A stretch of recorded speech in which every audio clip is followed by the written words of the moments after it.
Ya, selamat pagi rekan-rekan sahabat dahsyat di seluruh Indonesia. Didi Mulato hari ini pengen berbagi buat teman-teman semua. Tidak lama lagi kita akan memasukin berakhirnya bulan puasa di tahun ini, teman-teman. Kita akan memasukin hari raya, hari lebaran, ya. Teman-teman, sedikit ingin berbagi kepada teman-teman semua bagaimana Anda bisa mendapatkan sesuatu yang luar biasa ketika memasukin hari raya. Bagaimana tips prospek di hari lebaran, ya. Mudah-mudahan tips ini bisa bermanfaat buat teman-teman semua dan nanti hari raya Anda bisa mendapatkan manfaat yang luar biasa, ya. Oke, teman-teman, saran nomor 1, teman-teman, ketika Anda hari raya, Anda akan ketemu dengan banyak orang. Ya, Anda akan ketemu dengan saudara yang mungkin lama tidak ketemu, atau mungkin saudara itu bawa ponakannya, bawa iparnya, bawa kakaknya, bawa adiknya, dan Anda akan ketemu dan Anda belum pernah berinteraksi, ya.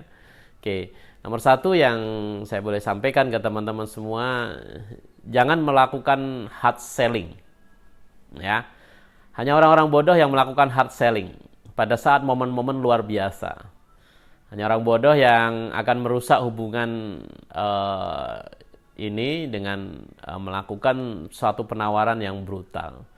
Jangan sampai Anda nanti justru setelah lebaran akan dikenal menjadi seseorang yang dijauhin dari komunitas Anda gara-gara Anda memaksakan kehendak Anda atau memasukkan produk yang Anda tawarkan. Ingat, sekali lagi bahwa produk asuransi adalah produk perencanaan keuangan jangka panjang. Ya, kita membutuhkan waktu untuk bisa membuat seseorang itu memahami arti penting asuransi. Tidak bisa serta-merta orang itu langsung sadar akan pentingnya asuransi. Tidak bisa serta-merta orang itu langsung ngerti. Anda jelaskan sekali, nggak bisa. Butuh waktu untuk memberikan edukasi, butuh waktu untuk memberikan pemahaman, dan butuh waktu bagi orang lain untuk percaya dengan Anda. Kan yang Anda cerita ini walaupun masih ada hubungan saudara kan bukan berarti dia tiap hari berinteraksi dengan Anda gitu kan. Ya, misalkan contoh ini adiknya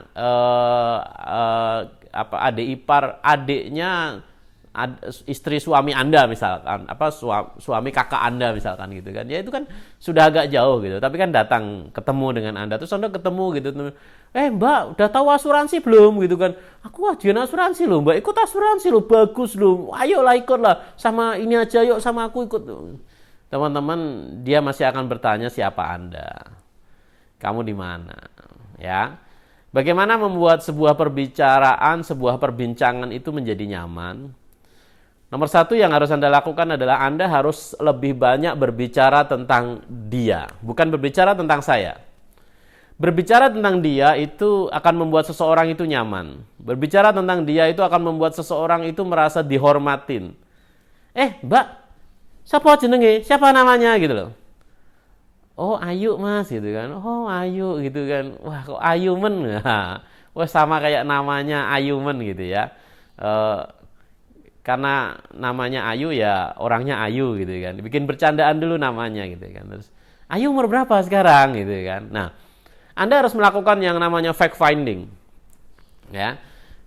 Ketika seseorang itu sudah tahu, Anda tahu namanya, terus kemudian Anda coba gali satu persatu dan tolong jangan lupa siapkan catatan gitu. Teman-teman tahu, saya itu di tangan saya itu tidak pernah pisah handphone saya, teman. Dan handphone saya itu berfungsi banyak hal gitu ya, teman-teman ya. Termasuk salah satunya mencatat gitu. Ketika saya ngobrol dengan seseorang, misalnya ada 2-3 orang, handphone saya itu gerak, teman-teman. Ya, saya sudah spontan, sudah terbiasa, teman-teman. Jadi, ketika saya lagi ngobrol ada 4 orang, 5 orang, handphone saya tuh buka catatan, teman-teman. Buka catatan saya tulis loh. Oh, yang ujung sana namanya Ayu, yang sebelah sini namanya Gita, yang sebelah sana namanya Lingga, yang sini namanya Lestari, yang sini namanya Susi misalnya. Ditulis semua, diurutkan gitu. Ini Susi, ini sampai gini sampai tapi kita tetap ngelihat orangnya gitu loh. Kita udah terbiasa kan, kita udah hafal gitu ya. Nah, Anda tulis dulu namanya. Sehingga ketika Anda lupa gitu, Anda lirik sebentar gitu kan. Kayak mau ngelihat SMS atau ngelihat apa gitu kan enggak apa-apa kan gitu kan. Oh, Gita gitu. Gita, tadi gimana perjalanan dari Jakarta sampai ke sini berapa jam gitu kan. Nah, Anda harus lebih banyak berbicara tentang dia dulu, bikin dia nyaman dulu. Nggak mungkin orang tuh nggak jawab ditanya seperti itu. Mbak Susi, sekarang umur berapa sih? Kok kelihatannya kok masih muda banget? 23. Masa sih 23? Nggak, bohong. Yang benar 23 tahun. Kadang Anda orang ngomong begitu. Misalnya ada orang ngomong gitu kan ya. Yang bener gitu 23 tahun enggak, paling 19, paling enggak, bener Mas 23, bener gitu loh. Alah, bohong, coba lihat KTP. Ini minta KTP orang dengan gampang tuh seperti itu, teman-teman. Ya, saya tuh sering kali ya teman-teman mau di pasar, di mall gitu kan. Saya pura-pura aja nebak seseorang gitu kan. Saya tahu umurnya 45, tapi saya bilang 39 gitu kan. Sebentar Mas. Sampai sekarang prediksi saya umurnya 39. Saya tahu nih, sebenarnya saya udah bisa baca juga orang ini sekitar 45, saya udah tahu juga gitu kan. Ya sok nggak ngerti gitu aja. Dan ketika 39 saya bilang yang benar itu. Alah, kok salah sampai. Enggak, yakin 39. Ya kan? Terus dia bilang, enggak. Yang benar gitu. Berapa? 45. Allah, bohong, dusta lo, puasa dusta lo gitu kan. Terus kemudian dia bilang, bener. Coba lihat KTP atau SIM-nya gitu kan. Udah Anda dapat nama, tanggal lahir, udah selesai kan gitu. Yang benar gitu kan. Sambil difoto jepret, bener nih. Wah, tanggal lahirnya. Wah, beneran nih umur 45. Beneran lo Mas, sampean lo kelihatan lebih muda banget lo gitu kan. Gimana Mas? Resepnya bisa kelihatan lebih muda itu gimana tipsnya? Orang ditanya begitu, teman-teman itu langsung gelagapan, teman-teman. Orang itu langsung merasa tersanjung sekali. Gimana Mas Agus? Orang bisa, maaf loh, aku tuh prediksi sampai umur 45 kok bisa sampai itu ternyata masih umur ini gitu. Artinya kok kelihatan lebih muda gitu loh. Itu gimana tipsnya Mas? Apa yang sampean lakukan gitu? Apa kebiasaan sampean? Terus, wah udah dia cerita kan gitu. Aku dulu gini Mas, aku tiap hari begini. Luar biasa banget. Terus gimana itu cara menjaga bisa konsisten seperti itu? Anda tanya begitu teman-teman, orang itu pasti menjawab. Ya, apapun yang Anda tanyakan selama itu berhubungan dengan orang itu, pasti orang itu akan menjawab dengan sukacita. Oke? Nah, ketika sudah terjalin hubungan baik, Anda kan sudah dapat nama, nomor tadi KTP, ya. Jadi udah dapatin data dia kan, KTP udah difoto tadi, udah selesai gitu. Setelah itu tugas Anda apa? Tugasannya gimana caranya? Ya Mas, minta nomor handphonenya dong, ada nomor WA-nya nggak gitu kan. Minta nomor handphone, minta WA-nya gitu kan. Simpen dulu teman-teman. Jangan buru-buru Anda prospek saat itu. Jangan buru-buru Anda langsung presentasi saat itu. Kecuali dia yang nanya gitu. Ketika dia nanya begini, lah ini Mas Didi kerja di mana gitu kan. Aku di Prudential Mas, asuransi gitu kan. Oh iya gitu kan. Ya sudah, nggak usah buru-buru. Tugas Anda harus memahamin dulu bahwa penjualan itu bisa terjadi ketika Anda sudah menemukan fakta. Anda itu tidak bisa menjual mobil ketika Anda itu tahu bahwa orang itu rumahnya saja masih kecil, penghasilannya pas-pasan, terus kemudian ekonominya juga masih ya seperti itu. Terus kemudian Anda paksa dia beli mobil. Nggak bisa. Sebelum Anda menawarkan sesuatu, maka satu yang harus Anda lakukan adalah harus fact finding dulu. Anda harus menemukan fakta dulu. Pertama Anda harus building trust dulu. Itu proses gitu loh. Anda lebaran dengan nanya gimana kabarnya tadi, ini umur berapa, perjalanannya tadi enak enggak gitu kan. Itu adalah proses yang namanya building trust. Membangun kepercayaan seseorang, membuat orang itu percaya dengan kita. Terus kemudian tahap berikutnya adalah Anda harus melakukan yang namanya tadi, ya. Setelah building trust, ya, Anda harus fact finding dulu, ya. Proses membangun kepercayaan sudah, Anda harus fact finding. Fact finding itu harus tahu dulu, apakah dia adalah orang yang visioner, apakah dia adalah orang yang sayang dengan keluarga, apakah dia orang yang berwawasan luas. Apakah dia orang yang ngerti tentang perencanaan keuangan? Anda harus cari data dulu. Dan yang paling luar biasa, apakah dia punya uang? Ketika Anda fact finding, ternyata penghasilan dia 1.700.000, anaknya 2, begitu ya, rumah kontrakan. Anda itu mau sehebat apapun punya ilmu menjual. Anda itu mau punya ilmu jago hipnosis sekalipun gitu ya. Bisa hipno, waduh, closing gitu. Ya nggak bisa gitu. Orang itu closing itu juga ada dasarnya. Anda mau kasih promo BMW misalkan gitu ya, diskon 70%. Orang boro-boro mau diskon 70% juga harganya masih 500 juta misalkan gitu kan. Orang juga duit 1 juta aja kagak ada gitu kan. Anda tawarkan harga 500 juta gitu loh. Jadi Anda harus pahamin ini gitu loh. Jadi yang sebenarnya terjadi adalah closing itu mudah. Teman-teman tahu yang namanya narkoba ya teman-teman ya. Narkoba itu hukumannya itu dibunuh ya teman-teman. Ya kalau Anda sekarang ketahuan jadi bandar narkoba, Anda itu ditembak mati gitu ya. Dah, hukumannya jelas. Tapi untuk teman-teman tahu hari ini narkoba itu tetap laku. Narkoba itu tetap laris. Kenapa? Karena yang jualan pinter. Yang jualan tahu target market, yang jualan tahu kepada siapa dia harus jualan. Dia nggak bisa serta-merta Anda tuh baru kenal orang nih ada bandar narkoba nih, ketemu Anda nih. Walaupun lebaran tuh kan ada bandar narkoba juga, ada salah satu bandar narkoba juga yang ikut lebaran kan gitu kan. Karena dia harus nutupin dirinya kebobrokan dia ikut lebaran, ikut sholat id dan sebagainya kan gitu kan. Menutupi aib dia mencoba untuk lakukan perbuatan baik gitu, untuk nyari mangsa berikutnya kan gitu. Ini namanya building trust gitu loh.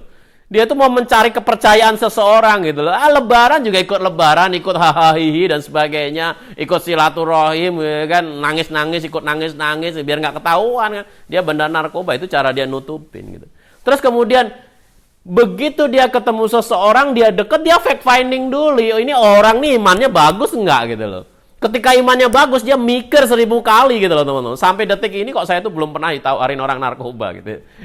Ya kenapa? Tahu saya sholat 5 waktu di masjid gitu loh. Udah selesai gitu loh. Ya kalau orang tuh sahabatnya ke masjid gitu loh, ibadah rajin gitu loh. Orang di bandar narkoba ini mau deketin tuh, ini setan nih mau deketin malaikat tuh mikir sendiri gitu. Jadi buat teman-teman semua hari ini gitu. Seorang narkoba, bandar narkoba atau orang-orang penjual narkoba itu fact finding dulu. Pertama building trust, membuat orang tuh akrab dulu. Begitu udah akrab gitu, dia fact finding dulu. Ini orangnya nih imannya bagus nggak gitu kan. Kalau imannya bagus, dia nyingkir gitu loh. Dia nggak berpikir untuk nawarin orang yang setiap hari ke masjid, itu nggak bakal ditawarin narkoba. Garanti teman-teman, mikir 1000 kali gitu loh. Ya. Terus tahu nih, ini anaknya Kapolres gitu ya. Anda mau nawarin narkoba bunuh diri gitu loh. Ya, walaupun ada juga mungkin gitu ya. Tetapi ini bunuh diri. Tapi dia harus fact finding dulu ini. Ini anak pejabat. Terus pejabatnya somplak misalkan. Pejabatnya korupsi misalkan. Atau stres. Anaknya terbengkalai. Ya, itu wah tembakan manis banget tuh orang narkoba gitu. Orang narkoba itu kan nyari-nyari orang bermasalah gitu. Bapaknya bermasalah gitu. Anaknya mesti ikut bermasalah gitu. Wah, bapaknya makan duit korupsi, anaknya ikut-ikut gitu. Ya, tapi ketika bapaknya ini seorang pengusaha yang jujur, seorang cendekiawan muslim, misalkan seorang yang ditokohkan di masyarakat, tiap hari sholat di masjid menjadi imam, terus kemudian anaknya juga setiap hari, pasti Anda itu akan berpikir. Nah, hari ini juga ketika Anda pengen menawarkan asuransi, Anda harus paham dulu ada siklus penjualan yang harus terjadi. Yang pertama adalah building trust. Building trust itu adalah proses membangun kepercayaan. Ini yang menjadi momok. Kenapa banyak orang akhirnya mundur menjadi seorang agen asuransi? Why? Karena belum apa-apa dia sudah berbicara tentang closing. Dia baru presentasi, orang baru kenal, dia langsung minta closing. Dia langsung berpikir tentang, aduh Pak, aku kemarin lebaran Pak, prospek 10 orang Pak, nggak ada yang mau, nggak ada yang closing. Terang aja gitu loh. Terang aja gitu loh. Sekarang gitu, coba Anda introspeksi diri. Anda punya rumah, Anda punya kendaraan, atau apapun lah barang yang lumayan berharga dengan yang ada dalam diri Anda sekarang. Coba cek. Proses dari Anda itu ditawarkan sampai terjadinya penjualan, Anda itu beli produk itu berapa lama coba? Anda misalkan mau beli rumah. Oke, terus kemudian akhirnya Anda kebeli itu rumah. Coba cek. Dari proses Anda pertama pengen beli, kemudian mendapat penawaran, sampai akhirnya kebeli. Berapa lama coba? Saya kok bilang itu bisa setahun lebih ya teman-teman ya. Apa sih yang harus Anda cek? Saya harus cek apakah developernya itu developer yang bertanggung jawab. Saya harus tanya sana sini itu developernya jujur apa enggak. Jangan-jangan begitu saya bayar uang muka terus kemudian ternyata developernya minggat gitu ya. Akhirnya, oh ternyata kasus tanahnya itu bermasalah misalkan.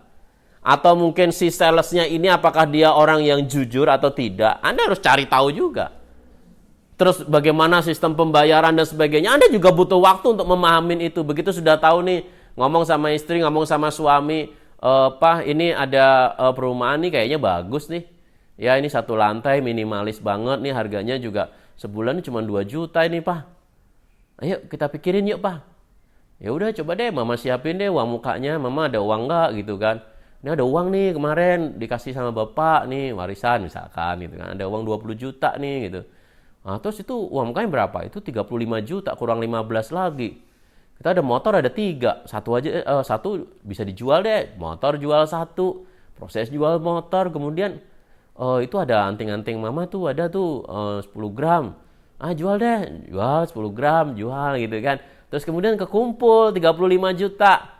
Begitu kekumpul 35 juta, nanti untuk biaya notarisnya Pak, ini 5 jutaan gitu kan. Yuk kita apa yuk? Ya sudah deh, Papa kerja ini, Mama bikin kue deh untuk ini gitu kan, untuk nyari duitnya gitu kan. Teman-teman tahu nggak? Orang mau beli rumah itu mikirnya dulu panjang. Orang itu butuh waktu gitu loh. Padahal rumah angsuran berapa? Rumah itu jelas-jelas ditempatin. Rumah itu jelas-jelas ada barangnya. Rumah itu jelas-jelas bisa dilihat, bisa dirasakan manfaatnya. Itu butuh proses. Prosesnya bisa berapa lama? Bisa setahun, 2 tahun. Jarang orang beli rumah itu hari ini ngelihat brosur, besok langsung deal, beli, langsung tempatin, langsung bayar. Jarang banget. Kalaupun ada itu sebenarnya imbas dari dia sebenarnya udah dapat penawaran dari marketing yang lainnya gitu.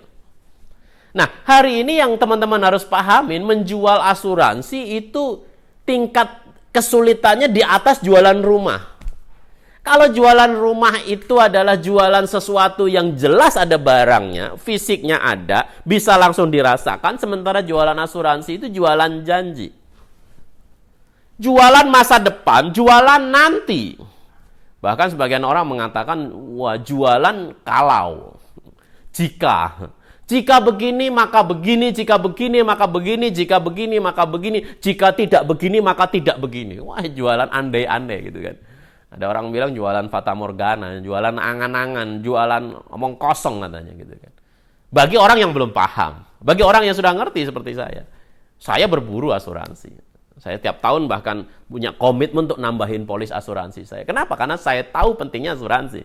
Karena saya tahu bagaimana orang tua saya dulu ya harus meninggalkan saya ketika usianya masih sangat muda, umur 23 tahun bapak saya meninggal dunia. Sehingga saya paham persis menjual asuransi. So, bagaimana buat teman-teman semua Anda bisa memenangkan lebaran besok ketika Anda ketemu dengan banyak orang? Maka tugas Anda nomor 1 adalah memastikan dulu orang itu percaya dengan Anda dulu. Ketika orang sudah percaya dengan Anda, orang itu sudah trust dengan Anda, yes, selesai, ini tahap nomor 1.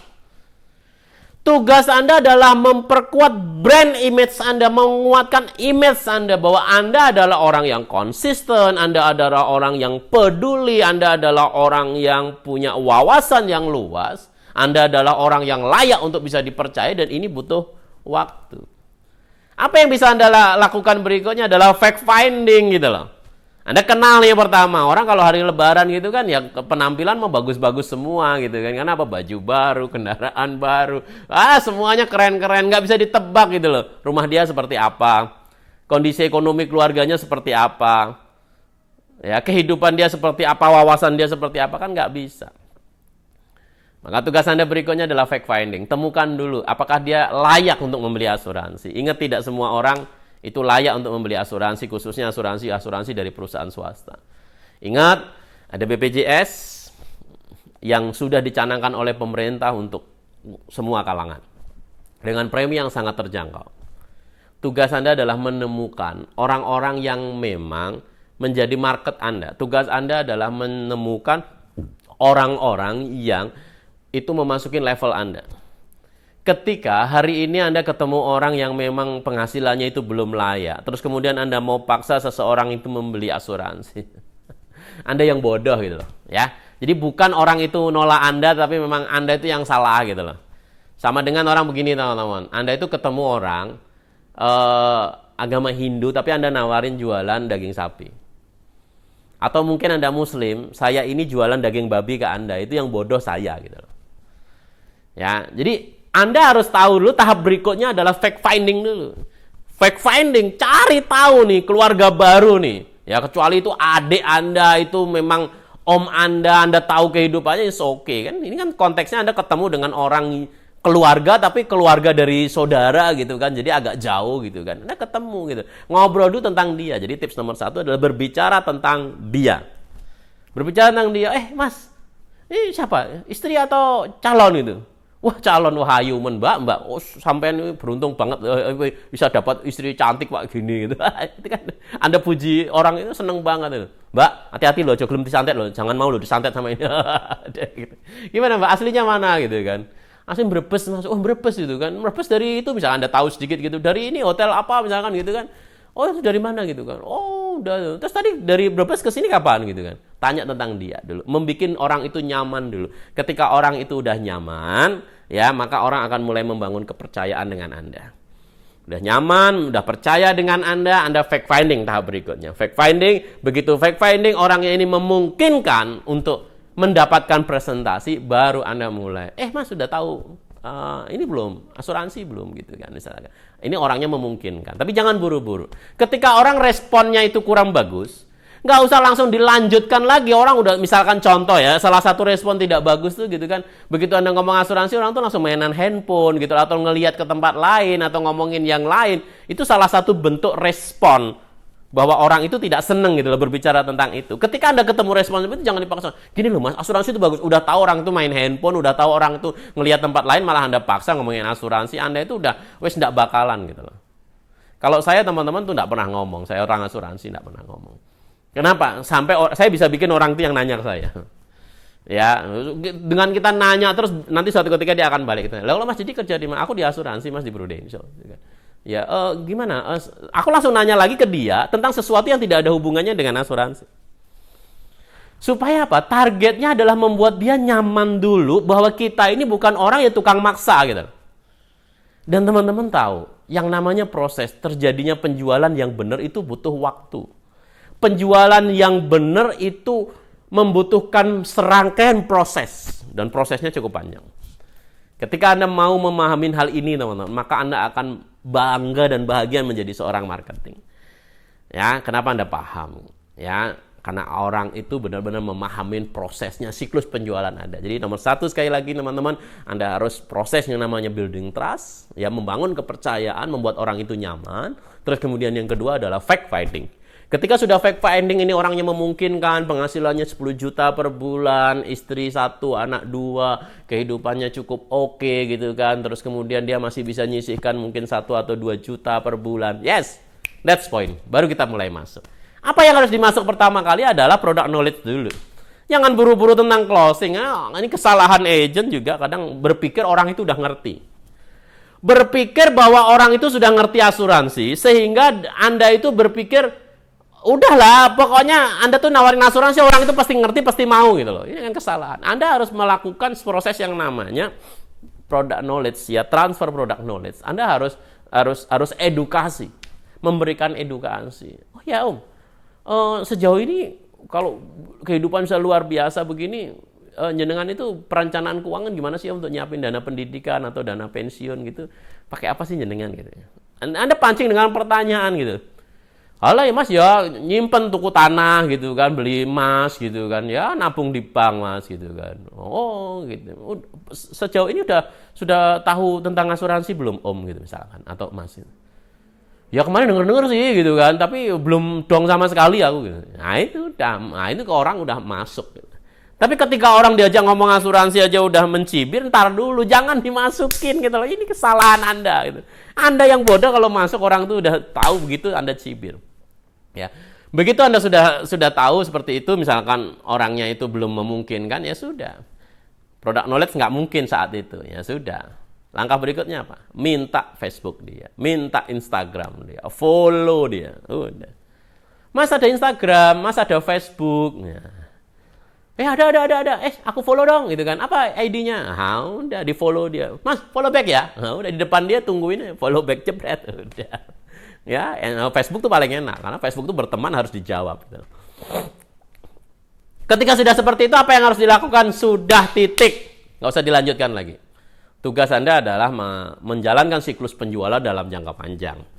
Ya, ketika Anda tidak memungkinkan untuk hard selling saat itu, ya udah. Anda kan tadi udah fact finding nih. Nggak memungkinkan nih, nggak memungkinkan, jangan dipaksa. Tugas Anda adalah building trust dulu. Mungkin perlu waktu 6 bulan, mungkin butuh waktu 1 tahun. Untuk sampai tahu kapan dia harus membeli itu butuh waktu.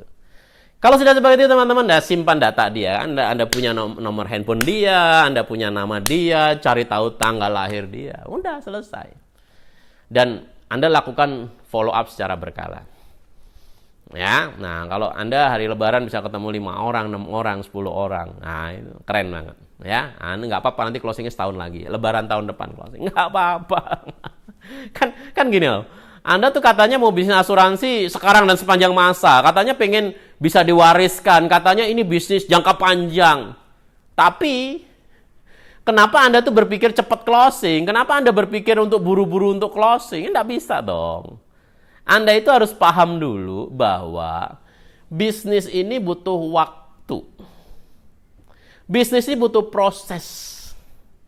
Ya, jangan buru-buru untuk closing. Ya, ketika Anda sudah begitu, ini luar biasanya. Sekarang sudah ada WA Blast nih buat teman-teman semua yang sudah member WA Blast. Thank you. Ya, sekarang udah lebih dari 400-an member WA Blast. Ya, nanti Lebaran dipakai tuh. Di-input langsung di situ.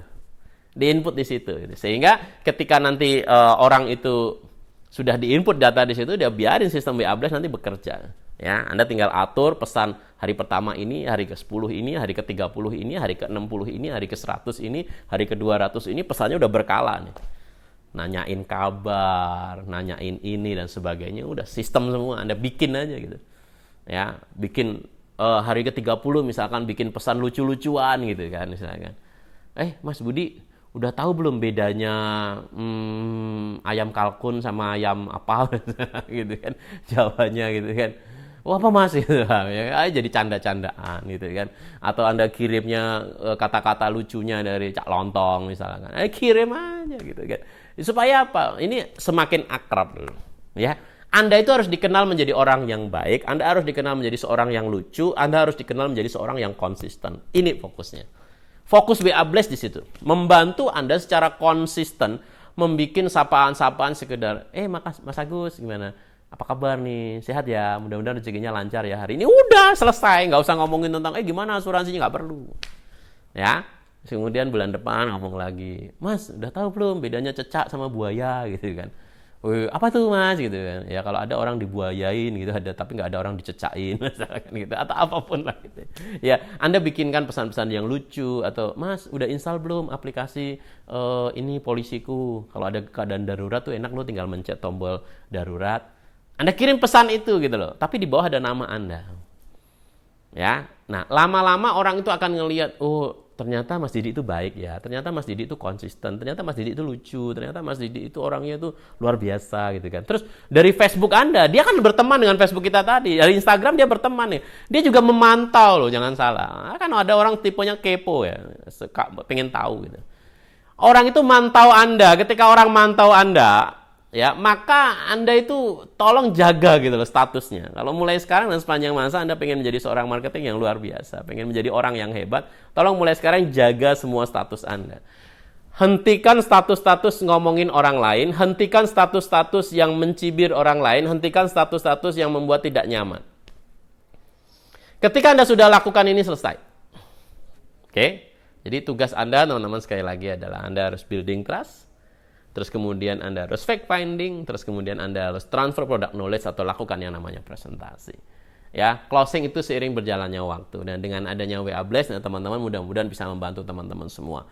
Kalau hari ini ada prospek 10 orang, besok 10 orang, besok 10 orang, besok 10 orang, setahun ada 2.000 orang. Nah, 2.000 orang itu, kalau Anda harus follow up dengan cara manual, jempol Anda itu bengkak. Tapi dengan adanya WA Blast, semuanya sistem yang mengatur, semuanya otomatis. Ya, saya tidak mewajibkan Anda untuk beli WA Blast, Anda bisa manual kok. Tapi kalau Anda mau beli WA Blast, ya ini tentunya akan sangat membantu Anda. Anda nggak perlu capek-capek lagi mau klik pesan khusus yang agama Islam, tinggal klik, 1.000 orang kekirim langsung WA. Anda mau ngucapin selamat Hari Kartini misalkan, khusus yang ibu-ibu, selamat Hari Kartini atau Hari Ibu misalkan. Ya, Anda pengen ngasih ucapan selamat tahun baru, misalnya, klik semua, kirim. Selamat hari Natal, klik yang Kristen, Katolik, ya, kirim hari Natal semuanya, selesai. Maka akan terbangun hubungan baik. Nah, setelah terbangun hubungan baik, maka penjualan itu akan terjadi seiring berjalannya waktu, dan Anda tidak akan pernah dimusuhin orang karena Anda tidak pernah memaksakan kehendak Anda. So, mudah-mudahan tips ini bermanfaat. Mohon maaf lahir batin. Selamat menjelang untuk menghadapi Lebaran. Pasti bermanfaat. Titi Mulata, selamat pagi dan salam dahsyat.